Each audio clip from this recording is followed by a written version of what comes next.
শুক্রবার বিকালবেলা কৈলাসহর শ্রীনাথপুর গ্রাম পঞ্চায়েতে বিজেপি দলের পক্ষ থেকে 7 দফা দাবি আদায়ের লক্ষ্যে একটি ডেপুটেশন প্রদান করা হয়। উক্ত ডেপুটেশনে উপস্থিত ছিলেন ঊনকোটি জেলার বিজেপির সাধারণ সম্পাদক অরুণ সাহা। শ্রীনাথপুর গ্রাম পঞ্চায়েতের 7 নং ওয়ার্ডের বিজেপি দলের নির্বাচিত পঞ্চায়েত সদস্য তোয়াকুল আলী থেকে শুরু করে বিজেপি দলের অন্যান্য নির্বাচিত পঞ্চায়েত সদস্যরা উপস্থিত ছিলেন। সদ্য সমাপ্ত স্তর পঞ্চায়েত নির্বাচনে গৌরনগর ব্লকের অধীনে 13 ওয়ার্ড বিশিষ্ট শ্রীনাথপুর গ্রাম পঞ্চায়েতে 6টি ওয়ার্ড দখল করে বিজেপি দল, 4টি ওয়ার্ড দখল করে কংগ্রেস দল এবং 3টি ওয়ার্ড দখল করে সিপিআইএম দল। কোনো দল এককভাবে সেই পঞ্চায়েতটি দখল করতে পারেনি। পরবর্তী সময় কংগ্রেস এবং সিপিআইএম দল জোট করে সেই পঞ্চায়েতটি গঠন করে।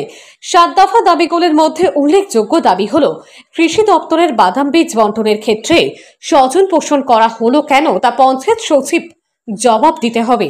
গ্রাম পঞ্চায়েতের সবকটি ওয়ার্ডে একসাথে রেগার কাজ চালু করতে হবে সহ আরও ইত্যাদি দাবিতে আজকের এই ডেপুটেশন দেওয়া হয়। ওনাদের দাবিগুলির সাথে সহমত পোষণ করেন পঞ্চায়েত সচিব নানু মিয়া। ডেপুটেশন শেষে সংবাদ মাধ্যমের মুখোমুখি হয়ে আজকের এই ডেপুটেশন নিয়ে বিস্তারিত জানান শ্রীনাথপুর গ্রাম পঞ্চায়েতের 7 নং ওয়ার্ডের বিজেপি দলের নির্বাচিত পঞ্চায়েত সদস্য তোয়াকুল আলী।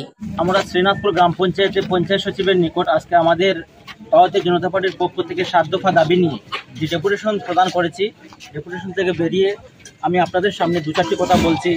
আমাদের পঞ্চায়েতের বিগত দিনের যে বকেয়া কাজ রয়েছে তা যদি দ্রুত সম্পূর্ণ না করেন তাহলে আমরা পঞ্চায়েতের যে প্রতিনিধি রয়েছে আমরা পঞ্চায়েত সচিবের কাছে আমরা এটা আপনারা রেখেছি যে আমাদের বকেয়া কাজগুলো সম্পূর্ণ করতে হবে এবং আমাদের পঞ্চায়েতে কৃষি দপ্তর থেকে যে বাদাম বীজ নিয়ে যে তাল বাহানা করা হয়েছে এখানে তা তালিকা আমাদেরকে প্রদান করতে হবে এবং আমাদের পঞ্চায়েতে যে স্ট্রিট লাইট বিগত দিনে যে রেজুলেশন করে দেওয়া হয়েছিল তা রেজুলেশন মোতাবেক স্ট্রিট লাইট বসাতে হবে এবং যাদের নাম টয়লেটের লিস্টে রয়েছে তাদেরকে টয়লেট প্রদান করতে হবে।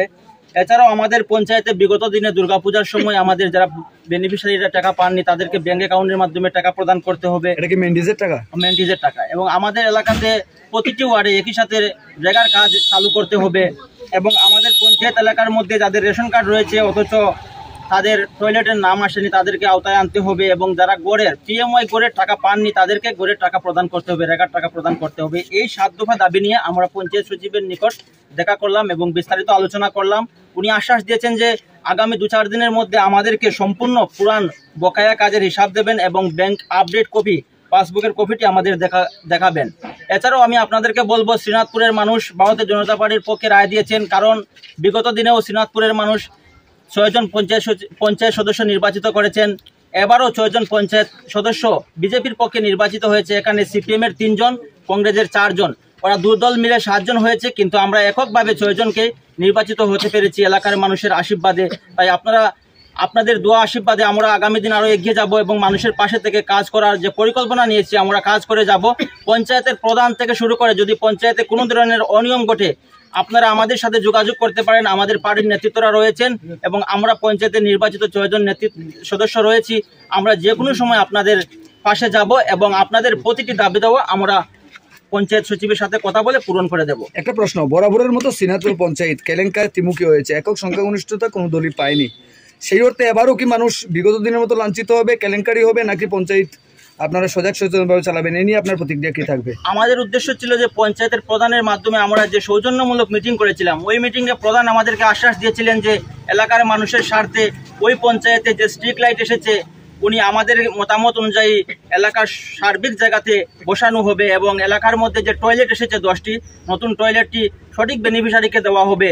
যে বিষয়গুলো এলাকার মধ্যে প্রথম মিটিংয়েই তুলে ধরা হয়েছিল এবং যে আমাদের কাছ থেকে যে প্রস্তাব নেওয়া হয়েছিল প্রধান ওনার নিজের বাড়িতে বসে এবং অন্যান্য লোকদেরকে নিয়ে বসে ওটাকেই প্রথমেই চেঞ্জ করে ফেলেছেন। তাই এলাকার প্রত্যেক মানুষ উক্ত বিষয়টি ওয়াকিবহাল হয়েছেন এবং মানুষ ভাবছে যে আগামী দিনের মতন এই পঞ্চায়েতের বেহাল অবস্থা হতে পারে।